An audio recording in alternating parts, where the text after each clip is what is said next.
Ayan. Sa ating pong pagupo, batiin natin sa kaliwa kanan natin ng magandang umaga. Ayan. Okay, ang bilis po ng panahon. Pebrero na. Ang ating pong pag-aaral ay makikita po natin sa aklat ng Ecclesiastes chapter 7, verse 29. Okay? Yan, hintayin po natin doon. Ma-ready po yung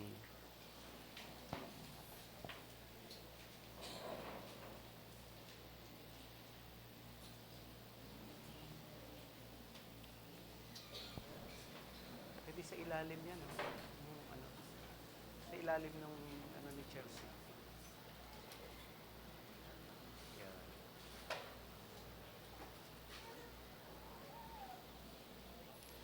Okay, so natutuwa po ako doon sa binanggit po kanina nung kami po ay nahilingan po na mag-share po doon sa lamay po ni Alvin, ay meron po talaga akong i-share, no? Pero nung tumayo na ako, nangusap bigla ang Lord sa akin, sabi niya, in everything give thanks. So kaya po yun ang aking ibinahagi. At natutuwa po ako doon sa sinabi kanina na wala pong aksidente. So lahat po ng mga nangyayari, wala pong aksidente talaga. Ang importante lang po talaga ay tulad ng aking naipangaral nung nakaraan, ay maging ready po talaga tayo sa mga bagay-bagay para hindi po tayo nagugulat o nabibigla kung hindi napaghahandaan po natin. Lalo na po yung kamatayan, talagang kailangan po natin talaga yung paghandaan. At kung para hindi po din tayo nalulungkot pag may nawawala po, i-share po natin ang salvation sa kanila para physically nawala man sila pero spiritually ay kakaroon ng reunion doon sa langit. Okay? Tingin ko ready na po. So, basahin po natin Ecclesiastes 7 verse 29. Sabi po rito, sa version ng aking Bible, sabi po, "Behold, I have found only this, that God made man upright, but they have sought out many devices."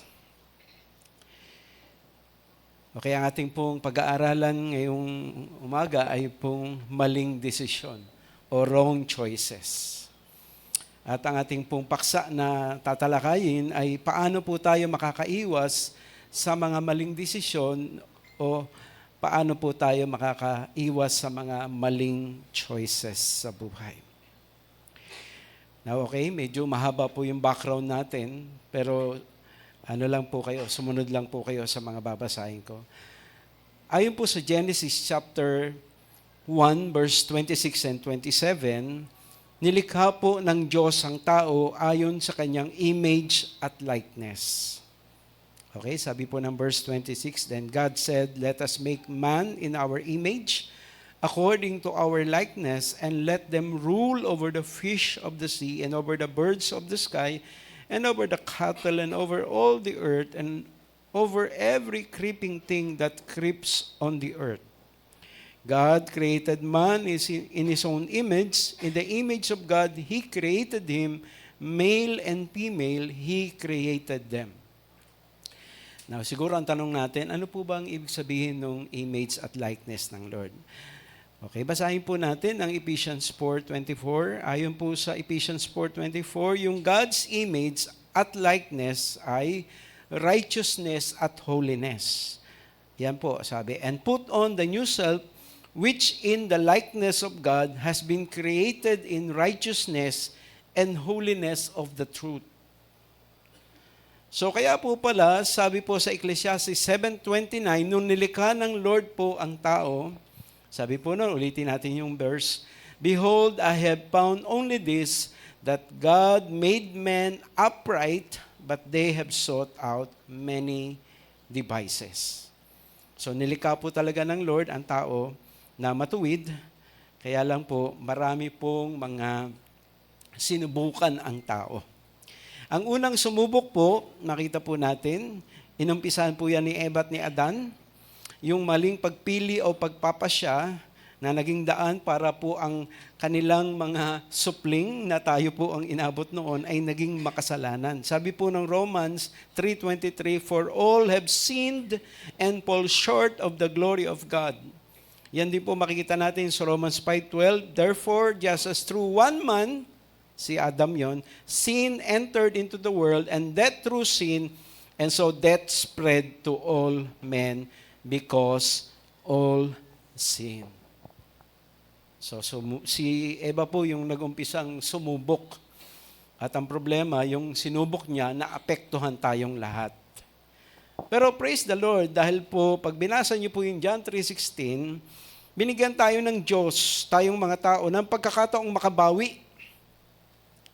Okay? Binigyan tayo ng pagkakataong ng Lord makabawi. Kung pipiliin po natin yung ino-offer ng Diyos na redemption o kaligtasan sa pamagitan ng pananampalataya sa Panginoong Hesus. Basahin natin, John 3:16, "For God so loved the world that He gave His only begotten Son, that whoever believes in Him shall not perish, but have eternal life."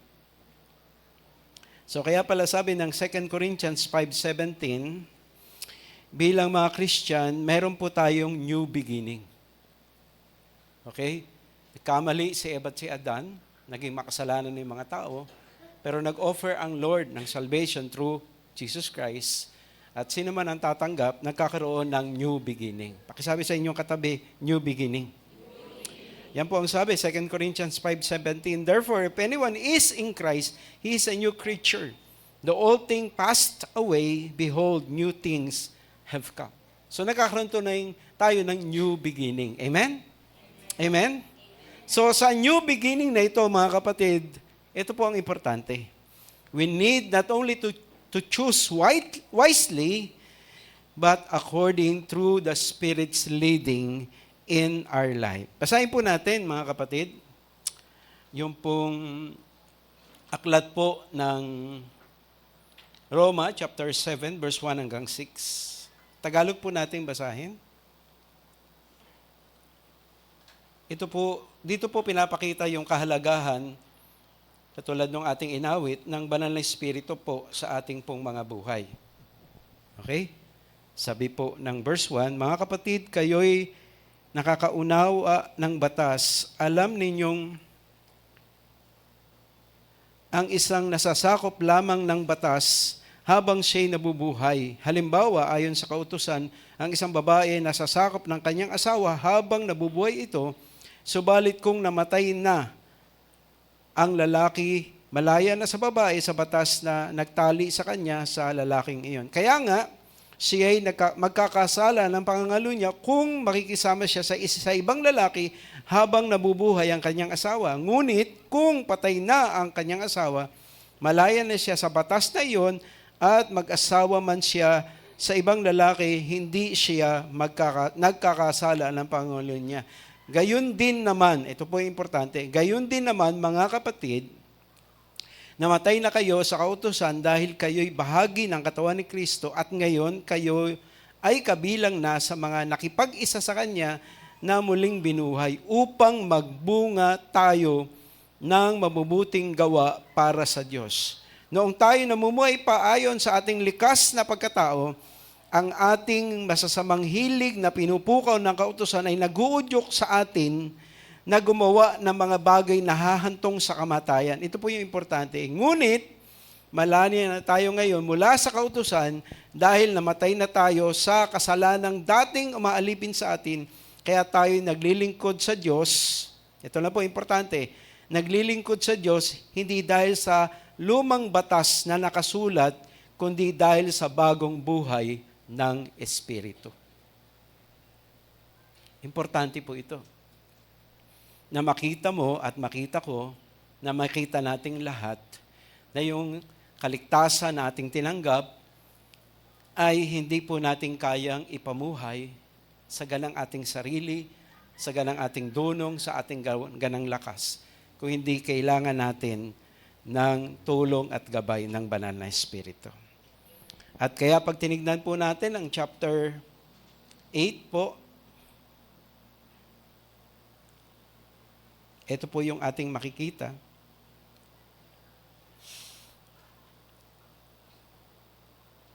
Verse 4 po. Okay, basahin natin. Chapter 8, verse 4. Ginawa ito ng Diyos upang ang panuntunan ng kautusan ay matupad na sa atin na namumuhay ayon sa Espiritu at hindi ayon sa hilig ng laman. So kaya po mga kapatid, sa new beginning na ito na binigay ng Lord sa atin, importante po yung bawat choices na ating ginagawa. Amen? Amen? Pakisabi sa inyong katabi, importante ang iyong bawat pagpili. Kasi po, sa bawat pagpili, mga kapatid, malinaw po yung turo ng Bible, Galatia chapter 6 verse 7, whatever a man sows, that he shall also reap. So sa bawat pagpili po natin, mga kapatid, pwedeng ma-bless tayo, pero pwede rin po tayong ma-curse. Kaya po, sa umagang ito, mga kapatid, importante ang choices. Pero alam nyo, mga kapatid, para makaiwas po tayo sa mga maling desisyon, kailangan po yung basis ng ating desisyon ay iayos din natin. Amen? Amen? Nakaka-apekto po yung pong ating ginagawang pagpili, depende sa kung paano po alin po yung ginagawa nating basihan ng ating pagpili. Okay, so medyo matatawa kayo dun sa ilang mga sasabihin ko, pero ang unang maling basihan ng desisyon at pagpili ay huwag maging basis ng iyong pagpili ang masarap. Andyan pa po tayo? Di ba? Yung iba may mga sakit. At sabi nga po nung iba, di baling mamatay sa sarap.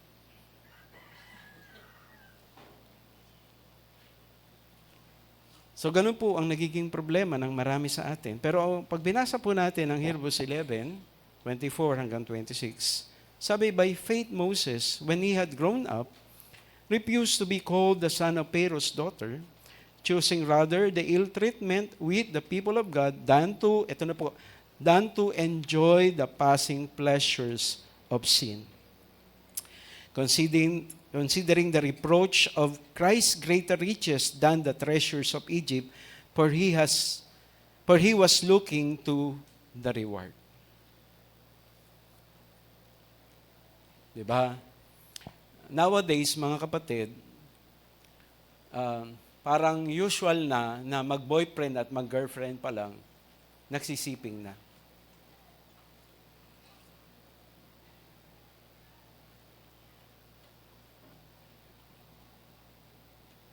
Hindi po yun pinapahintulutan ng Biblia. Pero nagagawa yun ng tao dahil nga po kasi masarap. Siyempre, pagka naman may asawa ka na, tapos sisiping ka naman sa iba, masarap din yun. Pero,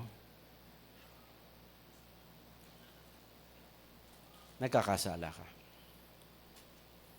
Pagka naman binaliwala mo yung mga bawal na kakainin, ang sabi ng Bible, ang ating pong katawan ay templo ng banal na Espiritu. So, kailangan ingatan natin. Ayan. So kaya ikaw at ako, mga kapatid, paalalahanan natin ang sa ating mga sarili na hindi como masarap, okay lang yun. Hindi po okay yun. Yung may mga masarap na ginagawa pero makasalanan yun, may mga masarap na nasisira mo yung katawan na templo ng banal na Espiritu. At merong mga masarap na ginagawa po tayo, mga kapatid. Pero ang dulot po noon ay kapahamakan. So never na gawin mong basis sa pagpili mo yung masarap. Kailangan ang maging basis mo sa pagpili, mga kapatid, ay ito. Sabi, considering the reproach of Christ's greater riches than the treasures of Egypt, for he was looking to the reward. So dapat yung pipiliin mo, kapatid, ay alam mo na makakabuti hindi lang sa'yo, kundi dun sa mga tao sa paligid mo. Amen? Amen? Yung gagawin mo, pag ginawa mo yon, meron kang reward. Pero hindi lang sa'yo, kundi dun sa salinlahi mo. Kaya yun po yung ating titignan. Pangalawa, paano po tayo iiwas sa maling desisyon? Huwag nating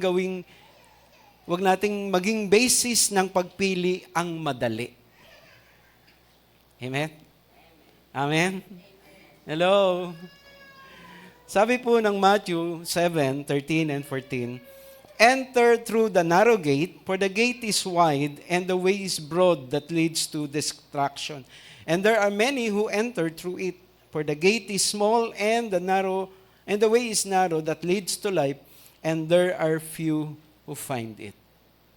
Kung kayo po ay tumitingin ng FB, meron po kayong makikita, mga kapatid, na ilang beses ko na yun nakita. Minsan iba-iba po yung napapansin ko na ginagamit na picture. Pero meron kayong makikita na napakaraming tao, tapos ang nakalagay doon, "I believe God." So meron din kayong makikita sa tabi noon, na kukunti lang, ang sabi doon, "I obey God." Amen? Amen? Amen? Marami pong tao ang nagsasabi, naniniwala sila sa Diyos. Pero pag ang Diyos na sinasabi nilang pinaniniwalaan nila ay nagsabi na sa kanilang, magpatawad ka. Huwag kang magsinungaling. Lord naman, mahirap yan. Dapat yung madali lang ay pagawa mo sa akin. Ayun nga po yung problema. Maraming tao, ang gusto lang nila yung madali. Pero mga kapatid, pag yun ang ginamit mo, sigurado, hindi ka makakasunod. Hindi ka makakasunod. Maliban po doon, mga kapatid, sabi po rito sa, babasahin ko pa susunod, huwag nating maging basis ng pagpili yung general at popular opinion. Sabi kasi ng Romans 8:31, "What then shall we say to these things? If God is for us, who is against us?" Alam nyo, mga kapatid, isa po ito sa problema ng tao na importante sa kanya yung sense of belonging. Kung meron po siyang barkada, na meron pong mga tao siyang gusto siya at kasama niya. Ang problema po, mga kapatid, kapag ka ikaw, sa panahon na yun, ikaw meron kang prinsipyo na naayon sa salita ng Diyos. Aayawan ka, iiwasan ka, at lalayuan ka.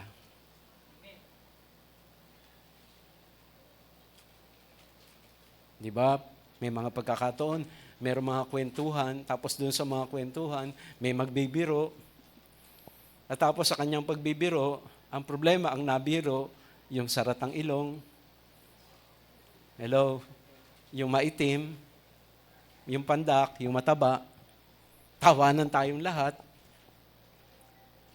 Hindi natin napansin na napapahiya yung tao, nasasaktan yung tao. Pero yun po ang popular. Napapanood natin yan sa TV. Di ba? At talagang tumatawa pa tayo. Pero hindi natin napansin na yun ang popular opinion eh. Sikat yun, tao na yun. Pero yung kanyang pagpapatawa, nakakasakit, nakakapangmaliit. Kaya pagka may mga grupo, di ba, na nandun ka, tas biglang nagsasabi ka, "Ay, wag yun." Ako, biglang pagtitinginan ka, sasabi, "Ano ka ba naman? Killjoy ka." Di ba?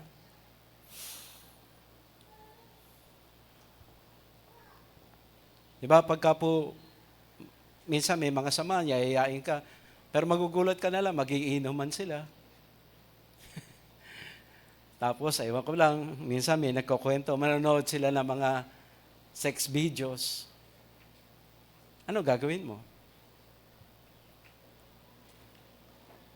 Di ba? Kaya minsan, tatanggi ka na bago ka palang ini-invite. O di kaya pag nandun ka na, nandun ka sa isang sulok at hindi ka sumasali sa kanila. Pero sila, nag-e-enjoy sila. So kaya po mga kapatid, ingatan natin. Huwag po nating maging basis yung kung ano yung popular sa marami. Kung ano yung acceptable sa marami. Kung acceptable sa marami mga kapatid, yung pong sex habang boyfriend, girlfriend, sex before marriage, dapat sa isang totoong nakakilala sa Lord. Hindi. Kahit nga po yung pong mga artista nakakapag-intay yung iba How much more yung mga totoong Kristiyano? Amen? Amen? So, hindi po como popular po, sasama tayo doon sa grupong yun. Okay lang pong maging isa ka lang, o hindi ka nila isinasama. Okay lang, kasi bakit? One with God is majority. Okay? And panghuli, mga kapatid, huwag po nating maging basis na pagpili yung mahirap naman. Marami sa atin, mga kapatid, hindi tayo makasunod sa Lord kasi mahirap yung pinapagawa ni Lord. Pero kung Kristiyano ka, kapatid, dapat hindi na basis ng iyong pagpili yung mahirap. Kasi dapat malinaw sa iyo yung mga pangako ng Lord. Ano ang sabi ni Lord kay Peter? Kay Paul, sabi niya, Paul, my grace is sufficient for you. Ano din ang sabi ni Paul naman doon sa Philippians 4:13? I can do all things through Christ who gives me the strength. At alam niyo po, sa Bible, mga kapatid, kapag ka will ni Lord yung gagawin mo, ikaw ay tutulungan ng Lord na magawa mo yan. Kanina nga po kami nagkukwentuhan doon sa mga youth, ang sabi ko sa kanila, isa sa dapat na huwag niyong gagawin. Kasi may kasabihan tayo, di ba? Ang umaayaw, hindi nagwawagi. So, marami pong mga nag-aaral, umayaw. Marami pong nagtatrabaho, umayaw. Marami pong nagnenegosyo, umayaw. Marami pong nagpapamilya, umayaw. Kaya po, marami pong broken marriages. So, hindi po como mahirap ang sitwasyon na mag-aasawa, ang hirap ng buhay, kulang ang pera, hindi kayo magkaintindihan, yung mga anak nyo, ganyan. Kapatid, kahit mahirap, huwag yun ang tignan nyo. Ang tignan nyo, kasi si Lord tutulong sa iyo. Amen? Amen? Amen? So kaya kung tayo po'y mamumuhay bilang isang Kristiyano, huwag mo tignan yung masarap lang. Tignan mo kung ano yung nakalulugod sa Diyos. Huwag mo tignan, kapatid, yung madali lang. Kasi, kapatid, yung utos at pagsunod sa Lord, hindi ito talaga madali yun. Pero huwag mo rin tignan, kapatid, yung kung ano yung popular at para marami kang kaibigan at kasama. Hindi, okay lang po yun, mga kapatid. Kasi ang Diyos naman ang kasama mo. At higit sa lahat, huwag mo tignan yung mahirap. Dahil si Lord ay palaging aalalay at tutulong sa iyo. Amen? So ano po yung ating magiging tamang basihan ng pagdidesisyon? Okay, pag tinignan po natin ang unang Korinto chapter 10 verse 31, ito po ang ating makikita.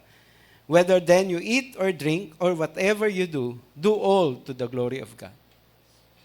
So mga kapatid, para po maging tama ang ating pagpapasya, palagi nating pipiliin, andyan pa ba tayo?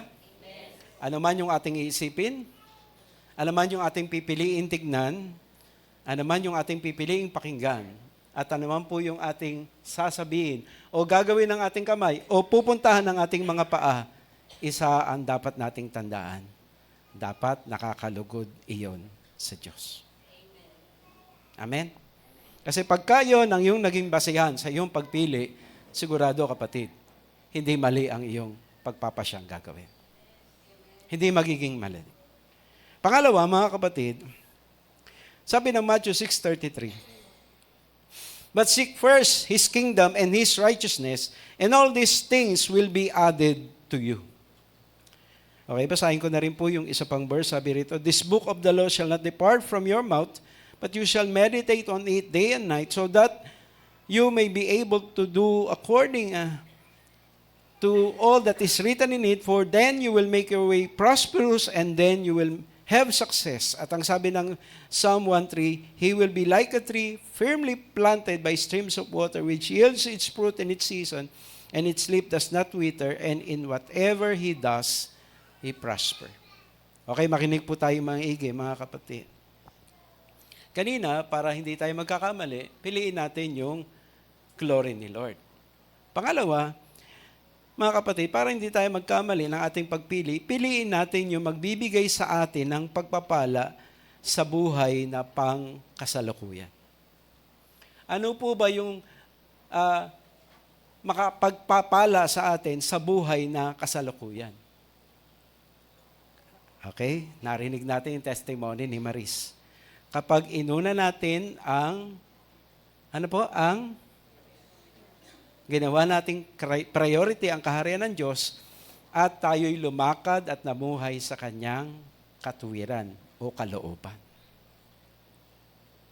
Bilang mga Kristiyano, mga kapatid, alam ng Lord na kulang ang karunungan mo, alam din ng Lord na kulang yung pangangailangan mo, alam din ng Lord kung ano yung mga problema at mga pinagdadaanan mo. Pero mga kapatid, ang dapat na maisip mo ay hindi na muna ako a-attend ngayon kasi nalulungkot ako eh. Hindi na muna ako attend ngayon kasi may sakit ako. Hindi na muna ako attend ngayon kasi may bisita ako. Hindi na muna kasi may gagawin ako eh. Kasi kapatid, pag ginawa po natin yon, oo. Halimbawa, kung matutulog ka, oo, physically, ay makakapagpahinga ka. Oo, siguro kung kaibigan mo yun, sumaya kayo, nag-inuman kayo, namasyal kayo, medyo yung mata mo talagang nalugod dun sa lahat na nakita mo. Oo, kapatid. Pero tandaan mo, yung lahat ng yun na gagawin mo, hindi yun mag-iimbita ng pagpapala ng Lord.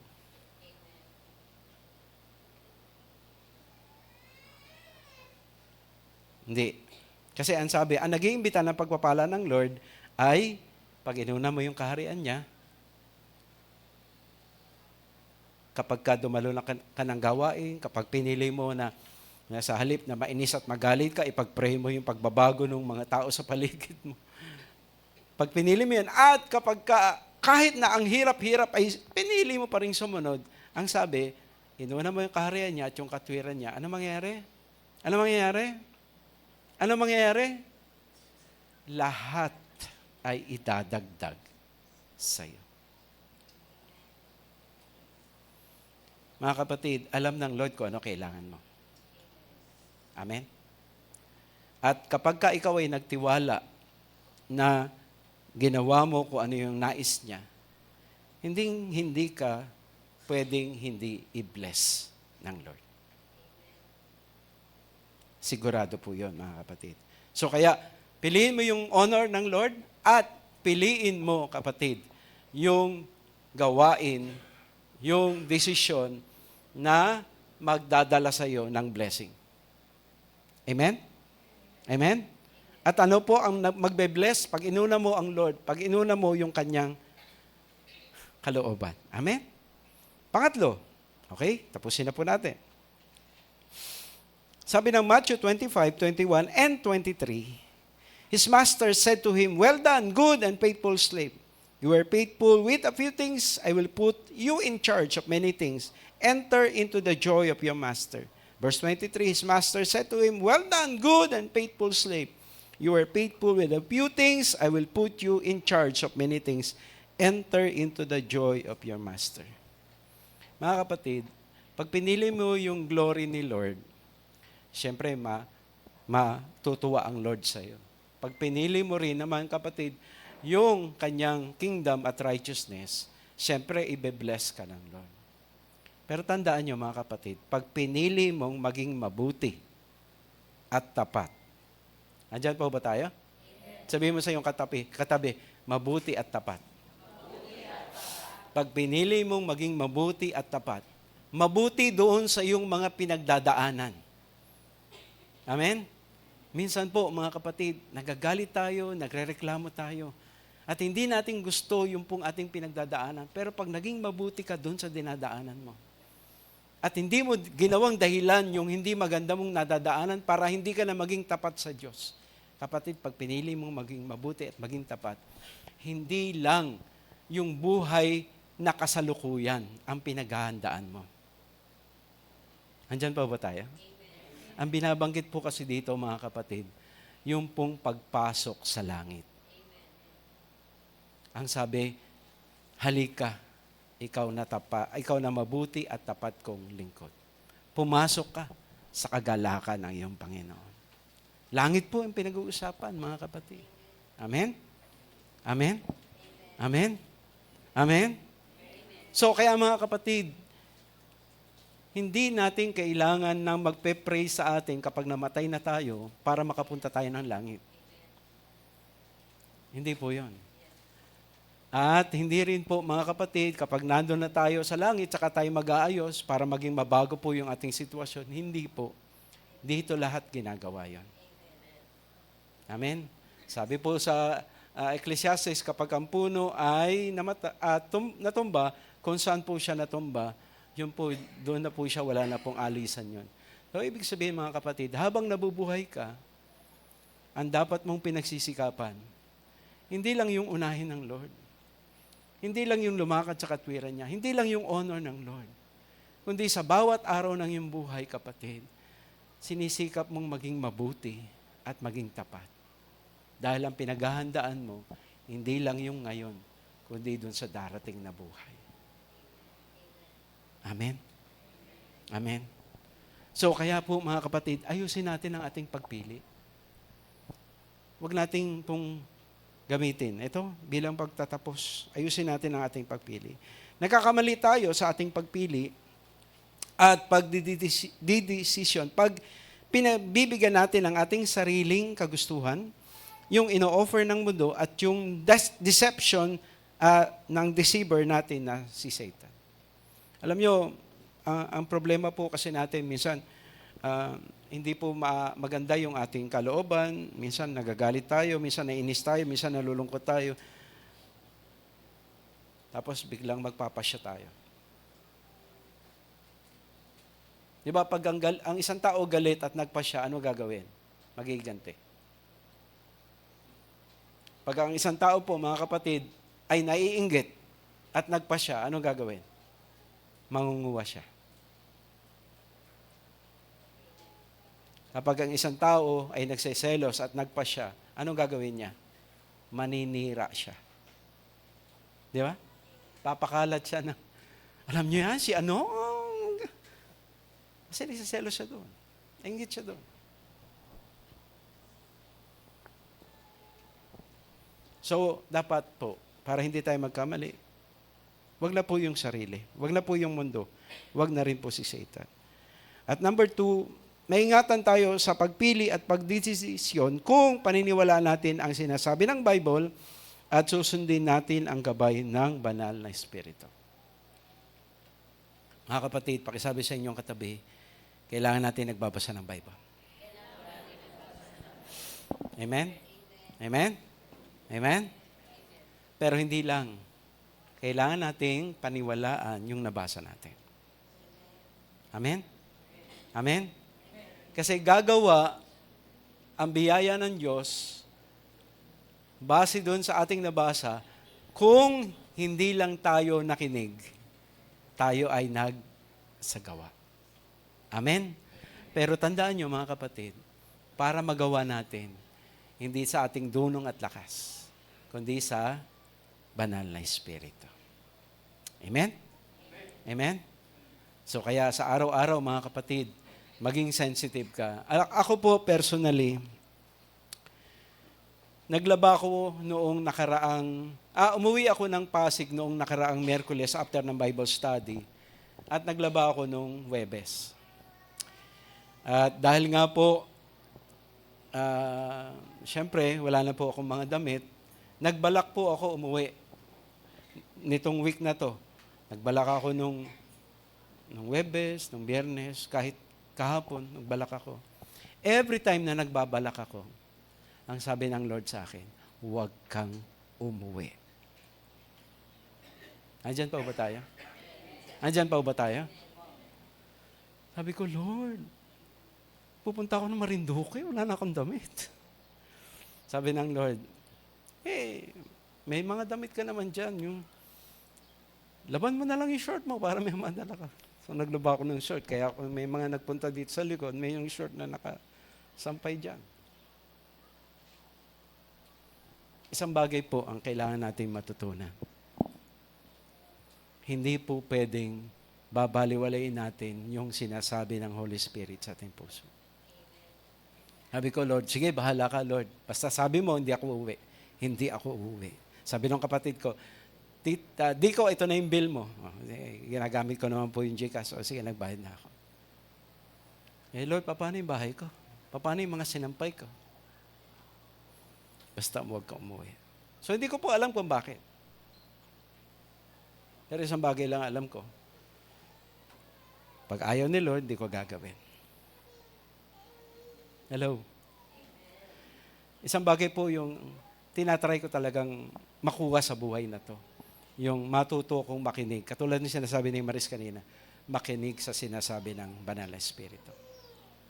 Kasi hindi ko po magagawa talaga makasunod kung wala yun, Banal na Espiritu. Amen? At panghuli po, mga kapatid, conclusion natin, panghuli, una, sabi natin, nagkakamali tayo dahil po sarili ang pinipili. Pangalawa, maingatan natin ang ating pagpili. Pagka po yung salita ni Lord, binabasa natin, sinusundan natin, at ginagamit natin ang lakas ng Banal na Espiritu para masunod yun. At panghuli, sabi po ng John 3:30, He must increase, but I must decrease. Mga kapatid, maingatan tayo sa pagpili at pagdidesisyon higit sa lahat kung ang hahangarin natin ay ang karangalan ni Kristo.